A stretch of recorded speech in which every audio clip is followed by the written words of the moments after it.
Bem-vindos ao nosso quarto comparativo entre o que era ensinado na igreja primitiva e o que é ensinado na doutrina espírita.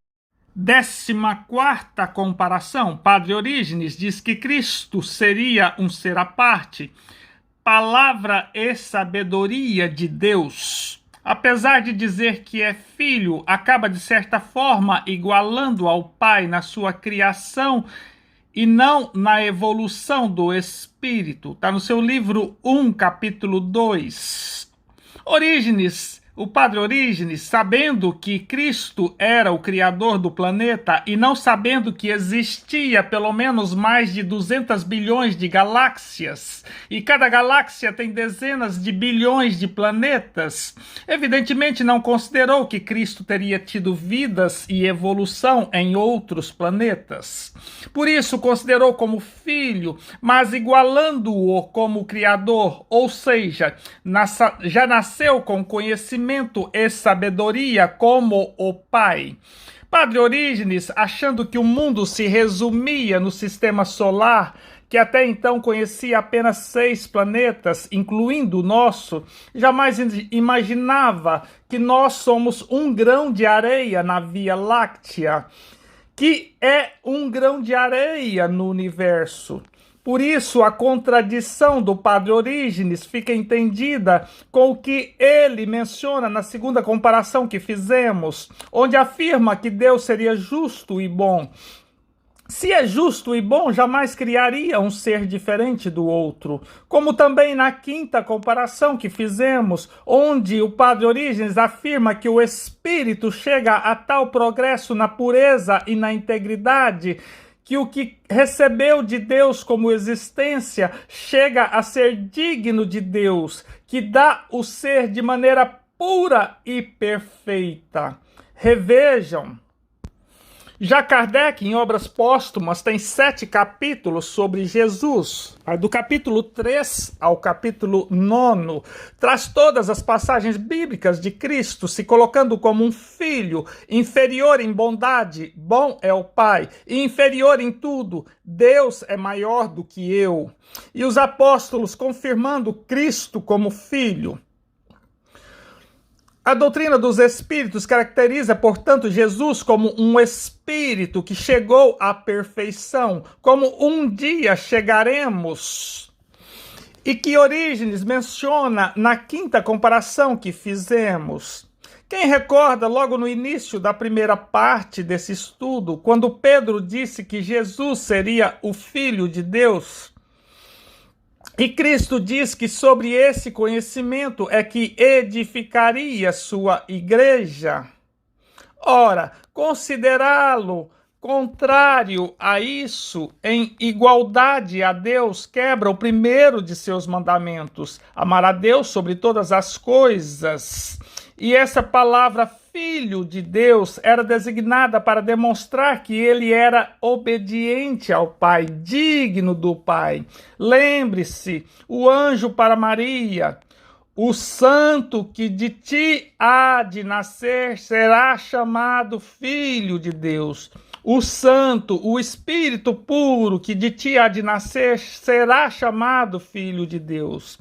Considerá-lo em igualdade com Deus é destruir sua edificação, é considerá-lo um privilegiado de Deus. E João, capítulo 1, versículo 12, nos confirma: a todos quantos o receberem, deu-lhes o poder, deu-lhes o conhecimento de serem feitos filhos de Deus, ao que crerem em seu nome. Aos que seguirem esse conhecimento, esse ensinamento, serão também chamados filhos de Deus.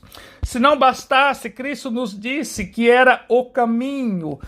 Para ensinar o caminho, tem que conhecer o caminho. Quem nunca transitou por um caminho não sabe o caminho. É indubitável que Cristo foi criado como nós e percorreu o caminho que nós estamos percorrendo. E como filho primogênito, primeiro que nós, nosso irmão mais velho, veio ensinar o caminho. Senão seu testemunho seria falso. Pois se não passou pelo caminho, não sabe das pedras, dos buracos, dos espinhos que enfrentamos para chegar ao destino. Mais do que isso, Jesus garante que nenhuma ovelha será perdida. Prova que ele conhece o caminho e sabe que todos um dia chegaremos. No entanto, ele veio ensinar o atalho, a forma de chegarmos mais rápido, livrando das pedras, dos espinhos, das dores. Por isso disse aos apóstolos: amai-vos uns aos outros, como eu vos amei. Como um irmão o faz pelo outro, e é por isso que veio nos socorrer. Mandou sábios e profetas, sempre nos auxiliando e obedecendo ao Pai, como bom filho, com todos os méritos que conseguiu. Mesmo sabendo há 1000 anos antes o que iria sofrer em nossas mãos, está no Salmo 22, e no versículo 22 não resta dúvida. Então declararei o teu nome aos meus irmãos. Se existisse ainda alguma dúvida, vamos ver a oração que Cristo nos deixou. Pai nosso. Não é Cristo que estás no céu, ou Pai meu que estás no céu, ou Pai de Cristo que estás no céu, ou Deus que estás no céu. É Pai nosso. E por fim, na verdade vos digo que aquele que crê em mim, faz o que eu digo, faça o que eu ensino, também fará as obras que eu faço, e farás maiores do que estas, porque eu vou para meu Pai. Enfim, Cristo nos disse: o que tinha de ensinar, ensinei. Agora é com vocês. Viram o que eu fiz, e vocês são iguais a mim. Façam o que eu digo e sejam como eu. Está em João capítulo 14, versículo 12. Cristo foi, e será sempre verdadeiro. Ensinar algo diferente do que isto é destruir a igreja de Cristo, nosso irmão que sofreu o que sofreu para nos ensinar, e não é possível que nunca vamos aprender. Na 15ª comparação, Padre Orígenes, sobre o Espírito Santo. Numerosos santos participam do Espírito Santo, mas isso não faz com que se possa de modo nenhum conceber o Espírito Santo como um corpo, que seria dividido em partes corporais para cada um dos santos que o recebesse. Espírito Santo é uma substância intelectual. Padre Orígenes deixa claro que o chamado Espírito Santo é um conhecimento compartilhado por vários espíritos ou anjos, conhecimentos das coisas celestiais. Está no seu livro 1, capítulo 1, item 3. Kardec chegou à mesma conclusão. Revejam, quando apresentamos Kardec no seu trabalho científico, verificou que alguns espíritos só sabiam o que nós, homens, sabiam, ou até menos. No entanto, verificou espíritos que compartilhavam de conhecimento muito mais aprofundado, e o seu trabalho é uma compilação desses bons espíritos que compartilham do conhecimento da verdade. Mudam as palavras pela individualidade de cada um. No entanto, o teor ou conteúdo é o mesmo. Paulo, na sua primeira epístola para os Coríntios, já dizia que teria que verificar se a mensagem vinha de um bom espírito. Os espíritos dos profetas estão sujeitos aos profetas. Está em 1 Coríntios, capítulo 14, versículo 32, João, na primeira epístola, capítulo 4, versículo 1, amados, não creiais em todo espírito, mas provai se os espíritos são de Deus. O livro O Pastor de Hermas é fabuloso, é um livro espírita, qualquer um pode ler gratuitamente na internet. O livro foi muito utilizado na igreja primitiva, chegou a ser considerado um cânon bíblico por padres da igreja primitiva. Depois foi abandonado pela igreja modificada pelos imperadores. No sexto mandamento tem até a forma de se reconhecer se o Espírito é de Deus ou não.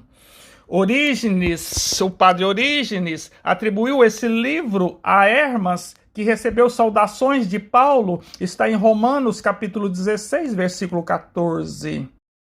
Esse livro, O Pastor de Hermas, é um enorme ensinamento, e quem já estudou a doutrina dos espíritos sabe que o teor espiritual da obra condiz plenamente com essa doutrina, e como pelo entendimento da obra foi um espírito que assim a ditou, não há a menor dúvida. O Apocalipse de João é um livro espírita, nos moldes desse livro, O Pastor, inclusive utilizando figurações idênticas, selo.